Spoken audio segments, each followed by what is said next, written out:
everybody, welcome back to Star Trek Recovery. I'm Mike, and in this video we're going to be going over the top 5 problems with Star Trek Picard, Episode 1. Number 5. Knock her out. After a dream sequence with Picard and Data, we move to Dahj's apartment, where she and her boyfriend are enjoying some time together when some spies beam into her apartment, kill her boyfriend, and then try and take her hostage.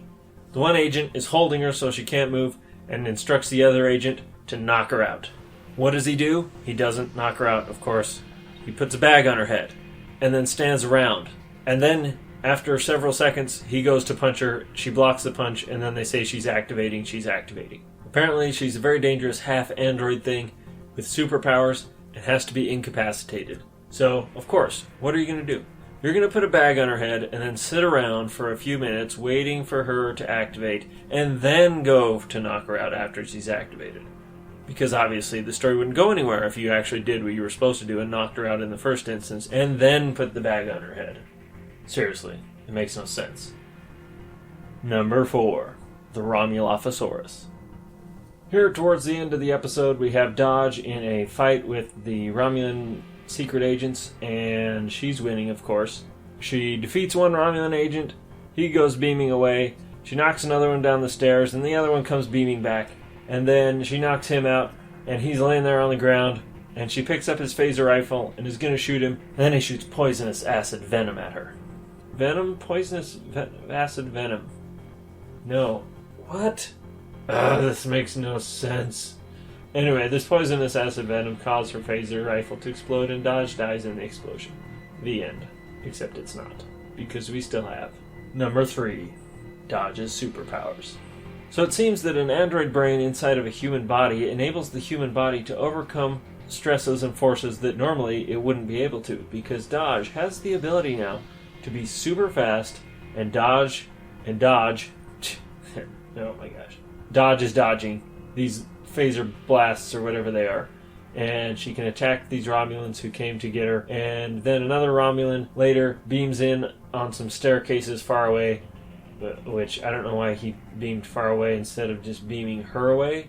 That's never really made clear. But she's able to jump 100 feet, flying and landing next to the Romulan assassin to take him out too. No one can defeat the Dahj. Okay, well, maybe except for the Romulophosaurus. Number 2. Fractal Neuronic Cloning. The way the twins were created was by taking one neuron from Data and cloning it fractally, I guess? I don't know how they got the neuron from Data in the first place, since he exploded. Whatever. All of Data's programming and his memories and everything were all encoded in this fractal neuron something, which doesn't make sense because memories are basically added to a database and not encoded in the structure of the database, which would involve changing everything about it. So I don't know how this fractal neuronic cloning, and how you can clone a mechanical part, it just doesn't make sense. How do you clone an android's brain? No, this doesn't even work. Why is this in here? It makes no sense. Let's just stop and get on with the next part instead of trying to figure this stuff out. And now it's time for our dishonorable mentions. To start us off, in Star Trek Picard, about 20 years have passed since Nemesis, and now people hate using the word android. Instead, they just use the word synth, which doesn't really make sense because we already have a word for that, and it's androids. On this list, we also have Picard Flying. When the phaser rifle explodes at the end of this episode, it sends Picard flying back, and presumably landing on his head, which doesn't seem to affect him because later he's just found in his chateau recovering just fine. Second to last dishonorable mention is the reuse of the Discovery-era shuttles. We see these flying everywhere in this episode. It seems the production crew couldn't afford to make any new assets or create any new shuttles that actually match this era of Star Trek, so they just copy and pasted the Discovery shuttles. It's kind of lazy.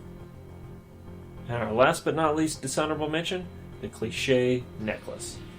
In this episode, we see Dahj has a special necklace that is 2 circles overlapping, and apparently this is a very rare and unusual design in the future, because Picard notices that it's rather unusual, and later Picard shows this necklace to a scientist, and what we see plays out is the most cliché scene ever. Picard asks, "Does this mean anything to you?" And instead of answering his question, scientist lady says, where did you get that? The scene was just so cliche, played out exactly as I predicted. As soon as I saw Picard pull out the necklace. This necklace is, I guess, a symbol for fractal neuronic cloning, which I guess Maddox, in addition to designing the fractal neuronic cloning or discovering it or whatever, he also spent the time to, think of a handy symbol for it.